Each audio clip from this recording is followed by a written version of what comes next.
am I really that much? And breaking these feelings down. Am I? You don't really know you. So yun na guys, may bumitaw na ba dito sa GM Fiang dahil magkasama na sila ni Jazz? Ako na mismo magsabi sa inyo na tara, sakay na ulit. Another roller coaster na naman ito sa GM Fiang. Matandaan na noong mga nakaraang araw ay bumitaw na ang mga ilan sa GM Fiang simula nung lumabas si GM sa bahay ni Kuya at nakita nila na magkasama na nga sila ni Jazz.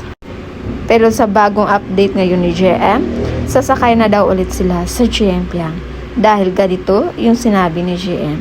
Bukas, huwag kayong mawawala ha, hintayin nyo si Fiang. Ang daming nagsigawan sa labas nang marinig nila ang sinabi ni GM sa sobrang kilig. Hindi man daw direktang sinabi na sila or yung mga tao lang ang magantay sa labas, parang sinabi din daw ni GM na antayin nila si Fiang dahil magpasabog sila ng puro pangpakilig. Iisa ang mga sinabi ng mga netizens ngayon na ang ginawa ni GM ay patunay lamang na si Fiang ang pinili nito. Una, yung nirepost ni GM, yung mga sweet moments nila ni Fiang na inedit na kanilang mga fans.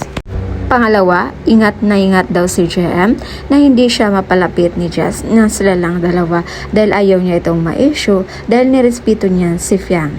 Kung makakita man tayo ng post, hindi lang silang dalawa kundi kasama ang buong housemates or ang buong ex-housemates para sa rehearsal nila.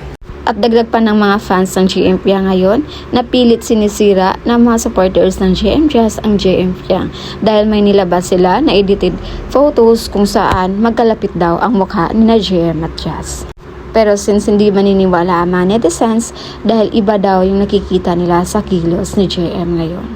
So yun muna yung pa-update natin guys and abangan natin mamaya ang Pinoy Big Brother Big Night. So again, this is Wills TV. Thank you for watching.